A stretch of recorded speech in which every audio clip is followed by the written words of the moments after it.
హాయిగా జీవించాలంటే ఆధ్యాత్మికత తప్పనిసరి, అభయం అనేది తప్పనిసరి. ఈ భయాలతో ఉన్న జీవితానికి అభయం అనేది తప్పనిసరి. ఈ ధ్యానం లేని ప్రపంచంలో ధ్యానం అనేది తప్పనిసరి. హింసతో ఉండే ఈ యొక్క ప్రపంచానికి అహింస తప్పనిసరి. ఈ ప్రపంచంలో పిరమిడ్ మాస్టర్లు ఉండడం తప్పనిసరి. అందరికీ బోధించడానికి, ఉన్న వస్తువు ఉన్న జ్ఞానం బోధించడానికి పిరమిడ్ మాస్టర్లు తప్పనిసరి. అందుకే మనమంతా ఉన్నాం. ఇది మనం తప్పేసరి అయితే మనం ఇక్కడ ఉండేవాళ్ళం కాదు. మనం తప్పనిసరిలో ఉన్నాం కనుక ఇక్కడ వచ్చాం. మనం లేకపోయినా పర్వాలేదు అనుకుంటే ప్రపంచం మనం వచ్చి ఉండేవాళ్ళం కాదు. మనం లేకపోతే ప్రపంచం నడవదు, మనం ఉంటేనే ప్రపంచం నడుస్తుంది. భయం నుంచి అభయంలోకి వస్తుంది. భయంతో తీసుకుని పెట్టాడు, భయం లేకుండా సావాలి. అది ముఖద్దర్ కా సికందర్ సినిమాలో ఒక డైలాగ్ ఉంది, రోతే హువే ఆతే సబ్ జో హస్తే హువే జాతే ఓ ముఖద్దర్ కా సికందర్. భయం తీసుకుని వస్తానంటే ఏడుస్తూ వస్తాడు భయం తీసుకుని. ఎందుకంటే నేను భయం తీసుకుని వచ్చాను, కానీ నవ్వుతూ వెళ్ళాలి.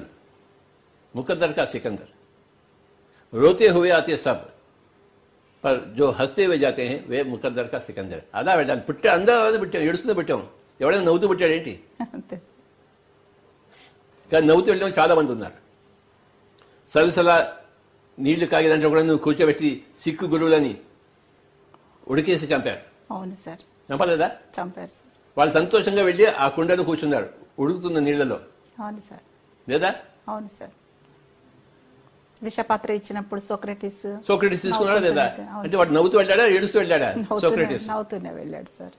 అవును సార్. అందుకే వాళ్ళు అంత గొప్పవాళ్ళు అయ్యారు. అవును సార్. చావు సోక్రటీస్ కి ఉంది, అందరికీ ఉంది. యేసు ప్రభుని కొట్టిన వాళ్ళే, మీకు తీసుకుని కొట్టిన వాళ్ళు లేరా? అవును సార్. ఆయన భయపడ్డా? లేదు. కొట్టుకో, ఓ తండ్రి వీళ్ళని క్షమించేసే అన్నాడు ఆయన. వాళ్ళ మీద ద్వేషం పెట్టుకున్నాడా? ఓ తండ్రి వీళ్ళని క్షమించేసే. అలాగే ఓ కరోనా దేవత నమస్కారం పెట్టి, సృష్టికర్త కరోనా దేవతని క్షమించేసే, తన పని తను చేసుకుంటాను. అద్భుతం సార్. చాలా వండర్ఫుల్ సార్ ఈ మెసేజ్.